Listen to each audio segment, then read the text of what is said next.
हिरण्यवर्णाम् हरिणीम् सुवर्णरजतस्रजाम् चन्द्राम् हिरण्मयीम् लक्ष्मीम् जातवेदो महावः ताम् महावः जातवेदो लक्ष्मीमनपगामिनीम् यस्याम् हिरण्यम् विन्देयम् गामश्वम् पुरुषानहम् अश्वपूर्वाम् रथमध्याम् हस्तिनादप्रबोधिनीम् श्रियम् देवीमुपह्वये श्रीर्मा देवीर्जुषताम् कांसोऽस्मिताम् हिरण्यप्राकारामार्द्राम् ज्वलन्तीम् तृप्ताम् तर्पयन्तीम् पद्मे स्थिताम् पद्मवर्णाम् तामिहो बह्वये श्रियम् चन्द्राम् प्रभासाम् यशसा ज्वलन्ते श्रियम् लोके देवजुष्टामुदाराम् ताम् पद्मिनीमेम् शरणमहम् प्रपद्ये अलक्ष्मीर्मे नश्यताम् त्वाम् वृणे आदित्यवर्णे तपसोऽधिजातो वनस्पतिस्तव वृक्षोऽथ बिल्वः तस्य फलानि तपसानुदन्तु मायान्तरायाश्च बाह्या अलक्ष्मीः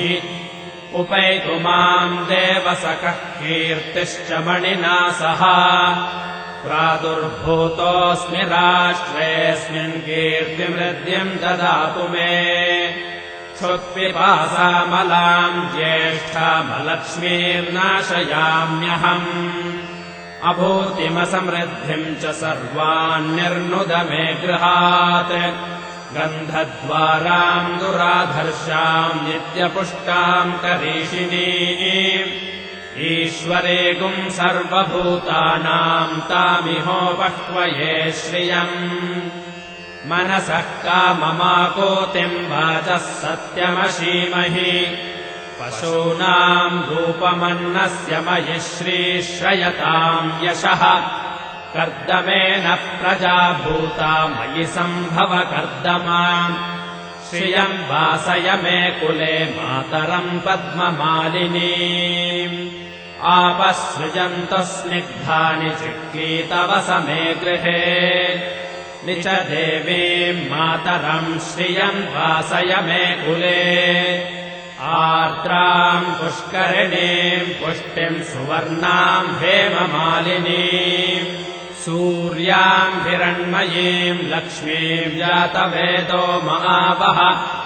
आर्द्राम् यःकरिणीम् यष्टिम् पिङ्गलाम् पद्ममालिनीम्